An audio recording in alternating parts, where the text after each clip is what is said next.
Est-ce encore possible à notre époque de se faire plaisir en voiture sans se ruiner? Pour cela, nous avons invité dans le motorhome, et plus précisément dans le garage Overdrive Automobile, Stéphane Schlesinger, auteur de la rubrique Sur Caradisiac, Voiture plaisir à petit prix. Une discussion qui permettra de savoir si oui ou non, cela existe encore. La rubrique initiale, en fait, celle pour laquelle j'ai été engagé par Caradisiac, c'était cette rubrique-là. Laquelle des deux? Voiture plaisir à petit prix. Ok. Voilà. Donc là, on parle de voitures de moins de 6 000 €. Donc c'est une rubrique, précisons-le, qui est apparue en 2019, à l'époque où les prix étaient largement inférieurs à ce qu'ils sont Aujourd'hui, moins de 6 maintenant. 000 €, On est d'accord ? il y a une voiture qui roule pas. On en trouve encore. Hein. Ah. Et trouver des voitures, donc pas chères, pour se faire plaisir. Voilà, pour rouler sans s'ennuyer. Sans tomber dans la Mégane diesel, tu vois. Je regardais un petit peu, mais il n'y a pas de Mégane diesel, mais par contre, il y a un Fiat Multipla. Ouais, parce que le Multipla, c'est effectivement très sympa à conduire. Et c'est original. Moi, j'adore le look. C'est un moyen de rouler en famille de manière décalée, différente, et en éprouvant un vrai plaisir au volant. Parce qu'il y a un châssis qui est bien fait, C'est pas vrai. il y a des voies larges, il y a une bonne direction. C'est une voiture qui est sympa à conduire, en fait, la Multipla. Je pense à ça parce que c'est aussi un volume de monospace, Oui. par rapport à un Avantime V6 par exemple. C'est pas le même prix déjà. Oui, mais Mais, en occasion, c'est cher. il commence à y en avoir. L'avantage, moi, ça commence à prendre un peu de valeur, ouais. Et il n'est pas dans cette rubrique. Si. Ah oui, quand même. Ah, ça va. Si. Bah, maintenant, il était à l'époque, maintenant, il peut plus y être parce que les prix ont trop... Oui, mais alors, ouais, ça va faire partie un petit peu des questions. Et donc, l'autre rubrique qui, elle arrive en collection, se démarque comment de celle-là? Par le prix, principalement. Et là, on peut parler de voitures plus anciennes aussi. D'accord. Ok. Ouais. Là, le prix... Ce qui ne va pas du tout avec le titre. Elle arrive en collection, normalement, c'est bien timé. D'ailleurs, c'est quoi une voiture de collection? Simplement. Ça, c'est une vraie question, en fait. Moi, je pense qu'à l'heure actuelle, une voiture de collection, c'est une voiture qu'on doit commencer à préserver parce qu'elle va devenir rare, soit parce qu'il n'y en a pas eu beaucoup, soit parce que ce type de voiture ne va plus exister. Et le passage à l'électrique, par exemple, rend collectionnables des voitures récentes. Un exemple? Par exemple, une voiture récente qu'on peut commencer à collectionner, une Clio 4 RS, par exemple. Une Clio. Ah oui, c'est pas vieux. Non, c'est pas vieux. Ou une Fiesta ST. Mais ce genre de petite citadine sportive, sympa à conduire et conçue pour le plaisir, il n'y en a plus. D'accord. Et ça peut rentrer dans la rubrique, elle arrive en collection. Ça rentre, ça marche. Ça fait des bons chiffres d'audience. D'accord. Parce que ça reste des voitures très sympas à conduire, modernes, donc fiables, sûres et performantes. Et tout en restant relativement légères par rapport à ce qu'on voit maintenant avec l'électrification qui fait des voitures extraordinairement lourdes. Oui. Donc je pense qu'on est dans une voie totalement aberrante. Mais bon. D'accord. Donc oui, j'ai un peu compulsé quand même. Alors j'ai compté, j'ai tout compté. Il y avait 200 elle arrive en collection. Il y a 29 pages, je crois, 27 pages. Je ne sais pas, j'ai pas compté. Enfin, on n'est pas loin des 300 modèles. Possible, oui. Ce qui est beau. Pour quelqu'un qui veut avoir une idée, franchement, il faut y aller, quoi. Il y a de tout. D'ailleurs, quand vous faites des recherches Google sur des voitures à collectionner, vous allez tomber forcément dessus. Après, ce qu'il y a, c'est que, il y a des voitures qui entraient à l'époque parce que leur prix le permettait et qui maintenant n'y rentrent plus du tout. Parce que leur prix a explosé. Par exemple, la Renault 21 Turbo. Quand j'ai commencé cette rubrique, on trouvait des Renault 21 Turbo potables, pas parfaites évidemment, mais potables à 6 000 balles. Ça, c'est terminé. Et c'est une voiture extraordinaire.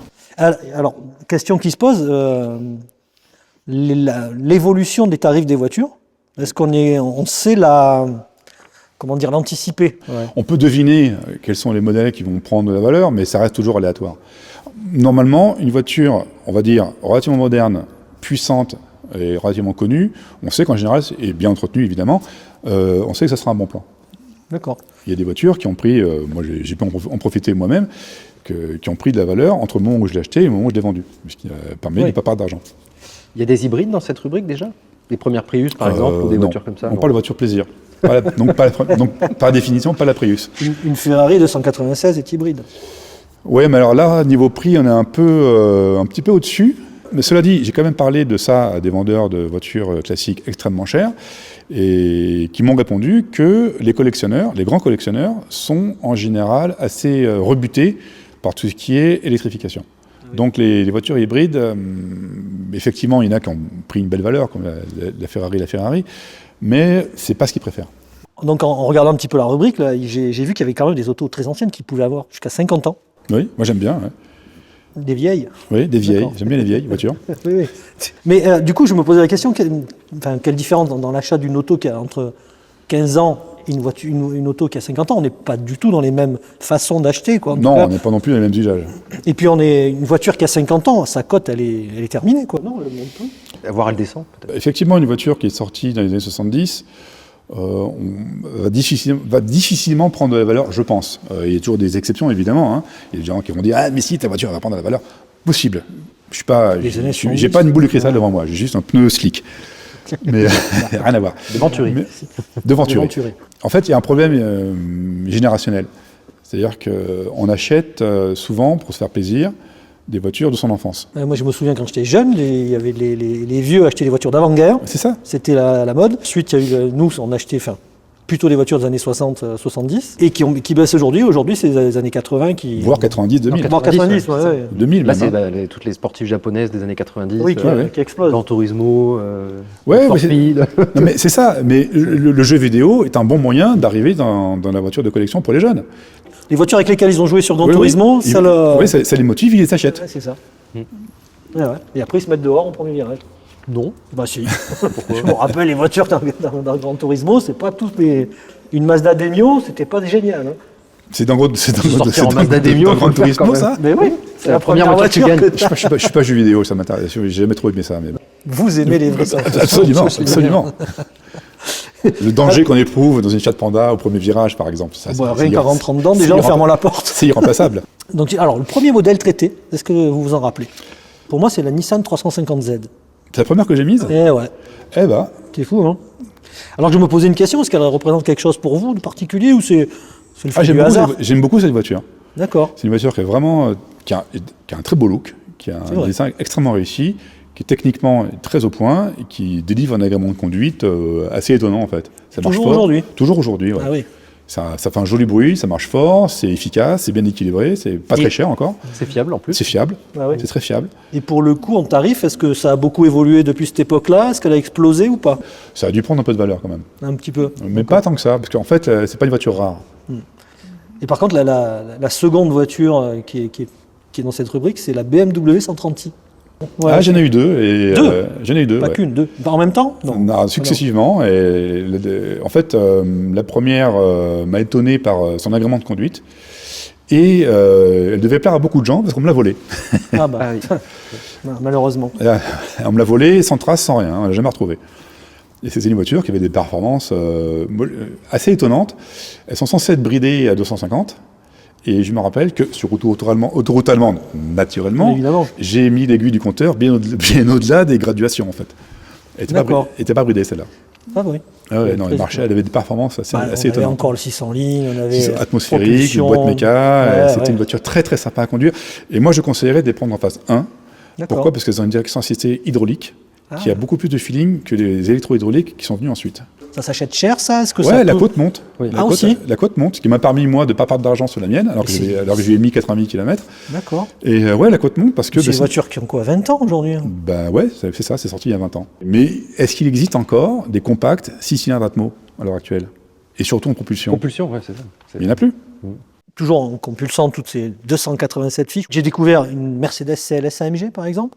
Mais j'ai Très sympa, découvert oui. aussi, quoi donc, une Citroën C6 Ah ouais, c'est sympa ça. ou une Lancia T6. L'ancien Thésis, c'est Ah, c'est une Mais voiture oui. extraordinaire. Alors là, je me dis, mais là, il exagère. Non, non, Monsieur c'est- Schlesinger, mais c'est quoi cette histoire? c'est une voiture incroyable, Comment la on peut se faire plaisir dans une Lancia T6? Définissez-moi un peu le plaisir automobile, s'il vous plaît. Je ne peux pas définir le plaisir automobile. Si. Mais non, chaque individu prend son propre plaisir. D'accord.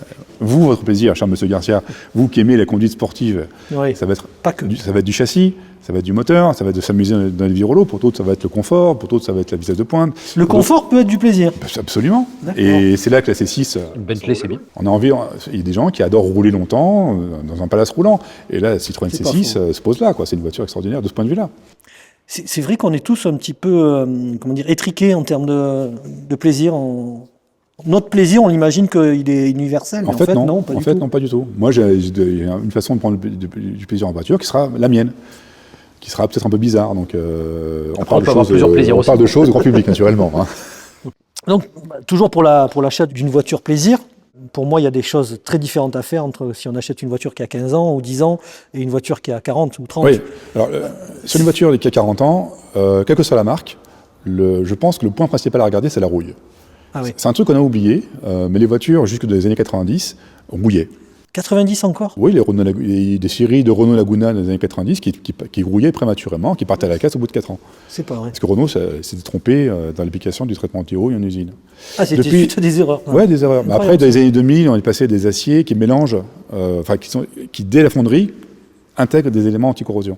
Ah oui, c'est plus pratique. Donc ça résout pas mal de problèmes. Parce que pour moi, c'est de la bascule, c'était plutôt début années 80. Non, années 90, les BMW 36 par exemple, c'est des pièges à rouille. Hein. Il faut faire vraiment attention à ces voitures. Vraiment. Hein. D'accord. Ça peut salement rouiller ces caisses. Okay. Les Mercedes aussi, ces années-là, les classes C par exemple, c'est des pièges à rouille. Ah oui. Les classes E aussi. Donc, quelle que soit la marque, quand on achète une voiture qui a plus de 30 ans, et comment faire attention à la corrosion. Comment on découvre si une voiture est rouillée? On regarde, c'est simple. Hein. Ah oui, mais c'est pas caché plus que ça. C'est de la... ça peut être caché, bien sûr. Il faut regarder, il faut qu'il y ait un contrôle technique qui ait été fait et bien fait, pas un truc de complaisance. Ce qui est bien, c'est de s'armer d'un tournevis et d'aller taper sur les soubassements. Faire des trous dans la voiture. Non, si ces tournevis pénètrent dans la voiture, c'est vous êtes obligé de l'acheter du coup, parce que le vendeur il vous dit que vous l'avez. Non, c'est qu'elle est pourrie à la base. Oui, il faut faire, et c'est pas forcément que les voitures italiennes, hein. Les voitures allemandes des années 90, on peut avoir des sales surprises. Hein. Oui, Mercedes a eu des gros problèmes de corrosion. La qualité a baissé chez Mercedes dans les années 90 justement, parce qu'ils se sont mis à concevoir les voitures non pas en fonction en gros, auparavant, ils faisaient le mieux qu'ils pouvaient et après ils mettaient un prix dessus, qui était souvent très élevé. Ils ont fait l'inverse. Ils ont décidé de partir du prix et de concevoir la voiture en fonction. Du coup, la qualité a baissé. Ils ont voulu augmenter leur marge, surtout. Et je pense qu'ils ont voulu augmenter leur marge. Grossièrement. Les dernières Mercedes vraiment conçues sans considération de prix de revient ou pas trop, c'était les classes S W140, type les Diana. Voilà. Oui, c'est vieux. Et c'est ça là. Et après, ils ont baissé la qualité, notamment quand ils ont fait le dernier restylage de la W124, au moment où il s'appelait classe E. Ouais. Ça, c'est 93, si je me rappelle bien, un truc comme ça. Et là, la qualité a pris un coup. Hein. On peut avoir de la rouille, par exemple, sur les CLK première génération? Oui, de la rouille, beaucoup de problèmes. Alors, les CLK, moins de rouille, par contre, beaucoup de problèmes électroniques. Ça, ces voitures-là, première génération chez Mercedes, il y a les boîtiers SAM qui sont exposés. C'est des nids en emmerdement, ce truc-là. Ah, mais de toute façon, c'est comme les SL, quoi. Ouais, mais tout ça, c'est la même génération. Les Mercedes. Le problème électrique, c'est une horreur. Hein, ouais, mais les Mercedes du début des années 90, du point de vue électrique et électronique, ça peut être des pièges. Mais vraiment. Hein, et quelqu'un qui veut acheter une voiture comme ça, il se renseigne comment là-dessus? Il lit Caradillac et voiture. Mais oui, parce que dans ce rubrique, où elle arrive en collection. C'est vrai qu'il y a toute une partie sur tous les risques encourus sur les modèles. Je fais des recherches réellement pour savoir quels sont les points à surveiller sur ces voitures. Et il en a vraiment regardé quand même de près. Hein. Non, mais c'est vrai que la rubrique, pour le coup, elle est fantastique, parce que c'est pas une rubrique de 10 lignes. Quoi. Non, c'est long. Vraiment sur... C'est long, c'est chiant à lire. Les gens ne lisent pas d'ailleurs. Donc je me rends compte dans les commentaires qu'il y a beaucoup de... Ça, c'est marrant, ça. Je m'enquiquine, pour rester poli, à aller dans les détails, à citer réellement les éléments à surveiller... En plus c'est très précis, de citer l'historique de la voiture, etc. Et je lis les commentaires, je me rends compte que les gens, certaines personnes ne lisent pas. Ils lisent le titre. Ils lisent le titre et ils voient le prix et terminé. Vous n'avez pas parlé de ça. Si, j'en ai parlé. T'as qu'à lire. Ça, c'est un truc qui me fascinera toujours. Conseil, lisez bien les articles avant de commenter.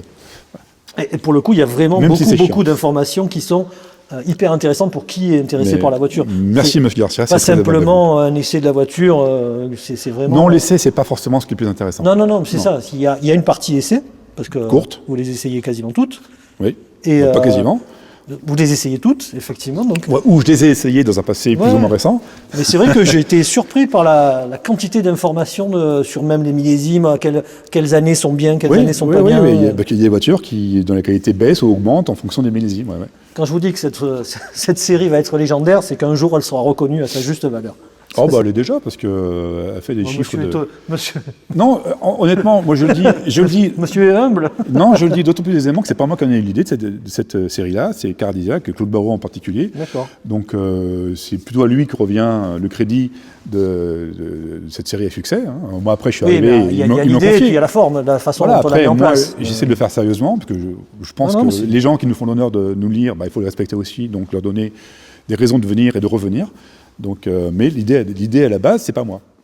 D'un point de vue pratique, je me posais souvent la question, quand on veut acheter une voiture comme ça pour se faire plaisir, est-ce que ça fait une différence de choisir un pro ou un particulier? Qu'est-ce qu'il faut privilégier l'un ou l'autre? C'est compliqué à dire. l'avantage d'acheter auprès d'un pro, c'est que le pro est responsable de ce qu'il vend. Voiture. Sauf si c'est un dépôt-vente, pour le coup. Ça dépend lesquels, voilà, c'est ça. Mais s'il y a un problème sur la voiture, c'est plus facile de se retourner contre un pro que contre un particulier. Et les prix chez les professionnels ne sont pas forcément plus élevés. Moi, je dis qu'il faut regarder chez les deux. Ça veut dire qu'un particulier ne vend pas sa voiture moins cher qu'un pro? Pas forcément. Non, c'est pour ça qu'à prix équivalent, il vaut mieux acheter chez un pro. Ça, c'est clair. Même un peu plus cher, il vaut mieux aller chez un pro parce que il y a la garantie, il est censé connaître la voiture qu'il vend. Et donc, s'il y a un problème ou un vice caché, n'importe quoi, que même lui n'a pas vu, on peut se retourner. Il est obligé de corriger le truc. Le particulier, pas forcément. Enfin, il va pouvoir aussi, mais il va falloir passer par un procès. Ça va être chiant. Ouais, il a une image à défendre aussi. Ouais, alors certains ils s'en foutent un petit peu. Il y en a qui ont des visions court-termistes, ils s'en foutent complètement. D'autres qui sont là pour s'installer, comme Overdrive par exemple, qui ont un vrai établissement. Donc eux, je pense qu'il faut qu'ils fassent attention à ce qu'ils vendent. Et c'est ce qu'ils font, je crois. Et c'est ce qu'ils font. Bah oui, c'est ce qu'ils font. Il n'y a pas de mystère. Les gens reviennent quand ils sont contents. Quoique j'ai vu récemment qu'il y a des, alors plus dans la moderne que dans l'ancienne, il y a des garages éphémères. Je ne sais pas si vous avez vu ça. Tu as des gens qui montent des garages, qui font un SIRET, qui l'enregistrent, qui prennent des commandes, ils vendent 4-5 voitures, ils prennent, ils se font payer, ils ferment, ils disparaissent. Oui, parfois même ils font payer. Mais dans des vrais garages, c'est des vrais garages. Et parfois ils ne donnent pas la voiture. Mais bon, non, il n'y a pas la voiture. Oui. Non, le gars quand il vient la chercher, le garage n'existe plus. Les gens viennent voir la voiture, elle est là. Bah oui, donc en plus ils peuvent l'essayer éventuellement. Parfois elle n'est même pas là. Là, pour le coup, si. Là, c'est la nouveauté, c'est que physiquement, le garage existe. Oui. Tu y vas, tu peux essayer la voiture, discuter avec un vendeur, et quand tu viens la chercher 2 semaines après, il n'y a plus rien. Tu as laissé un acompte. Rideau. Tu as laissé un acompte, et voilà. Il y en a qui laissent le prix de la voiture. Ouais. Alors, pour toujours revenir à des gens qui aimeraient peut-être acheter une voiture pour se faire plaisir, moi, j'y suis passé par l'ancienne, et j'en suis revenu parce que je trouve que l'entretien est très compliqué. C'est pas compliqué. En fait, il y a 2 choses. D'une part, moi je conseille, quand on achète une voiture vraiment ancienne, donc à plus de 30-40 ans, je conseille aux gens de bricoler un peu eux-mêmes. Vous conseillez à ceux qui ne bricolent pas d'éviter? Il faut savoir ce qu'on fait. Moi je me rappelle, j'avais une amie il y a une quinzaine d'années qui a flashé totalement sur une Fiat 131 vert pomme de 75, et elle m'a dit je la veux. Et moi je lui ai dit ne l'achète pas. Parce que je savais qu'elle n'y connaissait rien en voiture. Et ce qui l'avait fait craquer, c'est le look. Je lui ai dit, tu vas voir, une ancienne, c'est chiant. Parce que ça ne démarre pas forcément quand il fait froid, il faut la régler, il faut l'entretenir, ça freine mal, c'est pas performant, c'est lourd à conduire. Je lui ai dit, ne l'achète pas. Elle n'était pas chère, la voiture. Elle a quand même acheté. Et c'est ce qui s'est passé. Elle a été déçue. C'est une voiture qu'elle a prise dans le grip. C'est ce que je me dis. Si on n'a pas un mécano attitré, quelqu'un qu'on connaît bien, c'est compliqué. Avant ça, il faut savoir ce qu'on achète. Oui, il ne faut pas se dire une ancienne, c'est comme une moderne en plus jolie. Une ancienne, c'est une ancienne. Surtout pas. Surtout pas. Donc ça ne freine pas, c'est lourd, ça tient moins bien la route souvent. Et niveau confort en sonorisation, surtout en sonorisation, c'est pas une moderne, il n'y a pas les équipements d'une moderne. Tout ça, il faut quand même en avoir conscience. En théorie, il faut quand même essayer la voiture avant. Ouais, mais souvent, on a les yeux de chimène, on est extatique et on ne se rend pas forcément compte des défauts. Donc, il faut se raccompagner. Donc, moi, ça, c'est un bon conseil. Ça, je pense qu'il faut se raccompagner, surtout d'une personne qui connaît vraiment le modèle. Dans tous les cas, quand on veut acheter une voiture comme ça, qui est un peu... Alors, je ne sais pas à partir de moi, je dirais quel âge, voilà. Je dirais avant les années 90. Ouais. Il faut quand même savoir ce qu'on fait. Donc, il faut savoir que c'est une voiture d'époque, avec des prestations d'époque, qui peuvent être très sympas. Moi, je trouve mieux parce qu'elles sont plus sympas à conduire, elles sont plus vivantes, elles sont très performantes déjà. Donc on peut vraiment s'amuser, mais il faut connaître les défauts, il faut savoir bricoler un peu soi-même. Et si on ne le fait pas, il faut avoir un garage de confiance à proximité. Oui, c'est ça. Pour moi, c'est le plus important. Ça, c'est clair. Il y a aussi un paramètre, c'est que même si on a un garage à proximité, c'est les délais, des fois, d'attente en réparation. Ces gens-là sont tellement rares qu'ils ont des délais absolument fous. Et quand vous avez une voiture de collection qui passe plus son temps chez le garagiste que chez vous, vous passez à la moderne comme je l'ai fait. En fait, il y a une solution, c'est qu'il faut s'y mettre. Il faut bricoler soi-même. Il y a des groupes Facebook qui sont très bien faits, d'entraide. Il y a encore des forums, même si c'est un peu dépassé. Et ça marche vraiment bien. Moi, par exemple, je possède une Fiat 132 de 1976 avec un allumage à rupteur. Et j'ai changé les éléments d'allumage. Et après, j'ai voulu régler le moteur. Mais moi, je n'ai pas de lampe stroboscopique. Simplement, je me suis renseigné sur un groupe, notamment du Fiat Fan Club, très actif, qui m'a dit, mais tu regarderas sur ton couvre à bracam, le cache de la cour à distribution, tu as 3 crans. Et avec ces 3 crans, tu vas les aligner avec la poulie Vebrequin, et là, tu vas tomber sur le bon réglage. C'est pointu quand même. C'est tout con. C'est un truc tout con. Je l'ai fait, j'ai mis le moteur au point Moreau, tu vois, en poussant la voiture. C'est vrai que les forums et les sites... C'est très utile. Ouais, c'est vrai qu'il y a de l'entraide et tout. Absolument. Et ça, c'est vraiment... Et ça, c'est un des gros avantages de la voiture ancienne, c'est que c'est un formidable, créateur de relations. Humainement, c'est extraordinaire, ces voitures-là. On rencontre des gens passionnés, chaleureux, il y a beaucoup de solidarité. Et ça, j'aime beaucoup dans l'ancienne. C'est un outil social extraordinaire, en fait. D'accord. Et avoir réparé soi-même sa voiture, c'est incroyablement satisfaisant. C'est aussi une satisfaction. Quand on y arrive, ce qui n'est pas forcément toujours le cas, mais quand on y arrive... Moi, j'ai des contre-exemples. Ne pas avoir réussi à réparer sa voiture, c'est moi, par exemple, plus déprimant. Par exemple, quand j'ai changé les éléments d'allumage de la Fiat, après, elle ne démarrait plus. Donc, je suis allé voir sur ce groupe-là, ils m'ont dit, mais non, ton moteur, il faut que tu mettes au point Moreau. Donc, tu passes ta 4e et il faut que tes repères soient alignés avec tel truc. Tu tournes ton distributeur, il faut que tel élément soit aligné avec tel truc. Tu revisses. Et ça marche, et j'ai réglé comme ça. Est-ce que dans vos rubriques, vous mettez Non, pas si pointu. Non, parce qu'en fait, des voitures à rupteur, j'en mets rarement quand même. Parce que je me rends compte d'une chose, c'est que les voitures des années 70, même début années 80, finalement, ça baisse en popularité, donc ça se ressent au niveau de la fréquentation du site. D'accord. Et ce qui marche vraiment bien, par contre, c'est des voitures des années 2000. Aujourd'hui. Okay. 90-2000, ouais. Et alors, il y a une question que je me posais, c'est comment connaître la cote d'une auto ? C'est quoi savoir le prix Il faut regarder les annonces, il faut regarder les enchères. Il n'y a pas de, je veux dire, avant on parlait de la cote Argus. La cote Argus... Mais c'est pas une cote de collection. Ça n'existe, enfin, il n'y a pas de cote officielle, hein, ça n'existe pas. D'accord. Donc on peut regarder effectivement les cotes des différents magazines, hein, quand même. Ils ont des données qui peuvent être intéressantes. Hein. On voit ça chez LVA, Rétroviseur, chez, je sais pas moi, Flat 6 par exemple, chez les Porschistes, ou Youngtimers. Il y a quelques magazines quand même qui indiquent des cotes. Hein, c'est eux-mêmes qui font leurs cotes. Ils cherchent aussi. Mais le problème qu'ont souvent ces magazines-là, c'est qu'il y a beaucoup de voitures à traiter et pas beaucoup de temps pour le faire, et pas beaucoup de gens pour le faire. Donc ces codes, souvent, ne sont pas actualisées. Moi, à chaque coup que je mentionne un modèle, je fais un travail de recherche.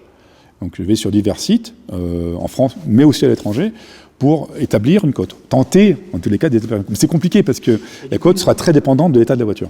Mais à partir du moment où on a une cote qui est donnée à un jour donné, à une date donnée, on peut estimer qu'elle est valable combien de temps ? Je sais pas, 6 mois. 6 mois, oui, d'accord. Je sais pas, ça dépend vraiment des voitures. Hein. C'est très très variable. Hein. Donc faites attention, donc, tout ce qui est sur Internet avec des cotes, il faut bien regarder la date de fabrication de l'article. Si l'article a plus de 6 mois, vous savez qu'il va falloir aller chercher... disons que les articles que j'ai écrits en 2020 avec les codes de 2020, c'est plus actualisé. Depuis, ça a évolué. Il ne faut pas se tromper, quoi. Oui, on ne faut pas se tromper. Quand on voit les articles, il faut vraiment regarder la date à laquelle ça a été écrit. C'est vraiment important. Et surtout, il y a des phénomènes générationnels. Donc les voitures des années 50, 60, 70, même peut-être 80, mais surtout années 50, 60, 70, les codes sont plutôt à la baisse. D'accord. Ça baisse un peu. Ouais. Un petit peu à la baisse, oui. Donc des voitures qui ont été, par exemple, très valorisées comme les Citroën DS, qui sont des voitures que j'adore totalement, c'est des voitures qui commencent un peu à baisser. Légèrement, c'est pas un effondrement, mais c'est un phénomène générationnel. Parce que en fait, ceux qui achètent des voitures, ils sont plus jeunes, et donc maintenant ils vont s'intéresser à des modèles plus récents. Dans les 10 dernières années, est-ce qu'on a des modèles emblématiques qui ont explosé Oui, il y en a, oui. Il y a, même pas forcément emblématiques, il y a des voitures qui ont... les plus impressionnantes qui ont... Comme ça, Mazda RX-7. Vraiment ? Non, pas vraiment. Non, ça par contre, non. Vraiment. Ça, c'est une voiture assez compliquée à acheter pour le coup. Non, mais j'ai entendu beaucoup comment on appelle ça, les GTI, quoi. Ça, oui, les GTI, mais il y a un cas vraiment caricatural. Bon, c'est un peu plus ancien, mais une voiture qui coûtait dans les 20 000 euros et qui maintenant vaut plus de 200 000, c'est un Mercedes 190 Evo. Ah oui. Ça se trouve pas cher, ces voitures. Les cotes ont littéralement explosé, quoi. D'accord. Et ça ne redescend pas pour le coup, parce que c'est une voiture extrêmement rare. Il faut savoir que... Oui, puis c'est une vraie sportive. C'est une vraie sportive, c'est très très rare. Et la rareté, quand même, ça participe quand même à la valeur. Hein. Ça participe, mais ce n'est pas forcément le seul critère. Par exemple, une 205 GTI, ce n'est pas rare. Pourtant, les cotes ont explosé et ça reste élevé. D'accord. C'est une question que je me posais aussi. Qu'est-ce qui est collectionnable ? Tout ? À l'heure actuelle, moi, j'ai tendance à dire que ce sont les voitures plutôt sportives, en tous les cas un peu puissantes, et plutôt à boîte manuelle et pas hybride. D'accord. Et donc ça peut amener des modèles très récents. Et ça, c'est des voitures qui, dans les 10 ans, peuvent gagner de... Oui, qui peuvent, mais après, on reste totalement dépendant des lois qui seront passées. Donc, si un jour, il y a un type qui dit, ou une nana d'ailleurs, qui dit, non, les voitures depuis 30 ans, on va les interdire, il y aura des conséquences. Hein. Ouais, c'est clair. On l'a vu avec les ZFE. Ça a joué sur les valeurs à un moment donné, notamment des diesels. Et je précise qu'un diesel peut être collectionnable. Mais il y avait aussi le problème de la voiture de collection qui était potentiellement interdite aussi dans les ZFE. Bon, après, il y a eu des aménagements, je pense. Oui, la FFVE a fait un gros boulot, et il faut vraiment les remercier pour justement des dérogations soient accordées aux voitures en catégorie de collection. Ouais. Mais du coup, pour en revenir à une des questions que j'ai posées au début, la FFVE, eux, ils ont par contre une définition précise de la voiture de collection. Une définition précise pour obtenir la catégorie de collection. Voilà. Et donc bénéficier des arrangements qu'ils ont eus sur les ZFE, par exemple. Mais il y a des voitures qui sont collectionnables, qui sont beaucoup plus récentes, qui ont beaucoup moins de 30 ans. Donc, mais eux, c'est quoi la... Mais il faut qu'elle soit 30 ans, 30 ans. Que la voiture ait 30 ans, qu'elle soit d'origine, 30 ans. Et qu'elle ne soit plus fabriquée. D'accord. Et qu'elle soit aussi en bon état, accessoirement. Okay. 1996, quoi. On peut avoir des voitures de plus de 30 ans qui ont une carte grise normale. Oui, moi j'en ai. OK. Et des voitures de plus de 30 ans qu'on bascule en collection. En collection. Et quel est l'intérêt entre les deux? D'avoir d'échapper aux restrictions de circulation, en tous les cas en région parisienne. Seulement? Ou il n'y a pas de... Non, il y a d'autres endroits, mais je crois qu'il y a Non, mais il n'y a pas d'autres avantages. Enfin, il n'y a pas des histoires de contrôle technique. Contrôle technique tous les 5 ans. Ah, voilà. Et tous les deux. Tous les 2 ans, parce qu'on part du principe que ces voitures roulent moins. Par contre, on ne peut pas s'en servir commercialement. Voilà. Ah oui, d'accord. On ne peut pas être taxi, par exemple. Okay, on ne peut pas être artisan avec ça non plus. Non, vaut mieux pas, quoi. Non. Il y a l'homologation aussi. Si par exemple c'est une voiture importée des États-Unis. C'est plus facile, oui. Voilà, pour la réception à titre isolé. Après, ils ont redurci le truc, mais oui, c'est plus facile sur une voiture en catégorie de collection depuis 30 ans. Et autre avantage, c'est que quand on les importe, il y a moins de taxes de douane. Les frais de douane sont réduits sur les voitures de plus de 30 ans, ou 25 ans, je ne sais plus. Après, ça dépend des pays. Donc quand tu vas acheter ta voiture en Angleterre, une voiture qui a moins de 30 ans, à cause du Brexit, tu payes des droits de douane quand la voiture entre dans l'Union européenne. Mais si elle a moins de 30 ans, plus de 30 ans par contre, là, les droits, ce sera, il me semble, 5%. D'accord. Sinon, je crois que de mémoire, je ne me rappelle plus trop, mais je crois que c'était 20% ou 30%. Est-ce qu'on peut immatriculer en France une voiture de collection? Oui, une voiture qui n'a jamais été homologuée en France. Voilà, qui a jamais été. Est-ce qu'on peut la faire rentrer et avoir une carte grise collection? Il y a eu des cas en tous les cas. D'accord, c'est possible. Ça, c'est sympa, ça. Oui, il y a eu des cas. Par exemple, il y a des gens qui ont immatriculé en France. Après, on peut toujours le faire à titre individuel. C'est compliqué, mais on peut le faire. Tout un tas de tests. Il y a des gens qui ont importé, par exemple, des reliants de cimitar. Des reliants de cimitar. J'adore ces voitures. Alors là, si vous connaissez. C'est un break de chasse anglais, moi j'adore. Ah non, on est super pointu sur cette interview-là. Mais oui, autre avantage aussi de la catégorie de collection, c'est que les voitures sont plus facilement réparables, économiquement. Parce qu'il n'y a plus, sur une voiture non collection, si la valeur de réparation dépasse la valeur résiduelle de la voiture, elle part en épave. Ouais. Pas sur une voiture de collection. Là, on peut dépasser, après, c'est pas si simple que ça, mais on peut dépasser la valeur résiduelle. Oui, donc il y a quand même pas mal d'intérêt à passer en véhicule de collection. Mais le risque, c'est qu'un jour, il y a un type ou une nana, je répète, qui disent non, les voitures de collection, on va les taxer. Et ça, je crois que c'est un petit peu dans l'air du temps. On va les taxer, on va les interdire de rouler dans tel endroit. Donc ça peut arriver. Mais là, on est vraiment dans un flou sur l'avenir. Oui, en ce moment, je veux dire, depuis une dizaine d'années, les errements des législateurs sont complètement délétères. Et ça touche la voiture de collection, évidemment. Ça touche tout. Toutes les voitures, effectivement. Ils ne savent pas où ils vont et c'est du grand n'importe quoi. Allez, on termine ce petit chapitre là sur les voitures. Est-ce qu'il existe des valeurs sûres avec lesquelles on sait qu'on ne perdra pas d'argent et avec qui ça devrait se passer correctement parce qu'on a assez de réparateurs et tout. Et inversement, des voitures qui, malgré le fait qu'elles soient attractives extérieurement et qu'il faudrait absolument éviter. Monsieur Garcia, je vais vous faire une réponse circonstanciée. Mais auparavant, je pense qu'il faudrait revenir sur un point que vous n'avez pas abordé et qui me pousse d'ailleurs à reformuler votre question. Faites donc. En fait, quand on achète une voiture de collection, il ne faut pas raisonner en termes de revente. Il faut la base ou en termes de valeur. Il faut raisonner en termes de plaisir. La base absolue, c'est ça. Achetez une voiture qui vous fait plaisir. C'est ça la base. Ensuite, deuxième conseil, achetez la voiture dans le meilleur état possible. Ça, c'est la garantie d'une bonne revente. D'accord. Enfin, entretenez-la et roulez avec.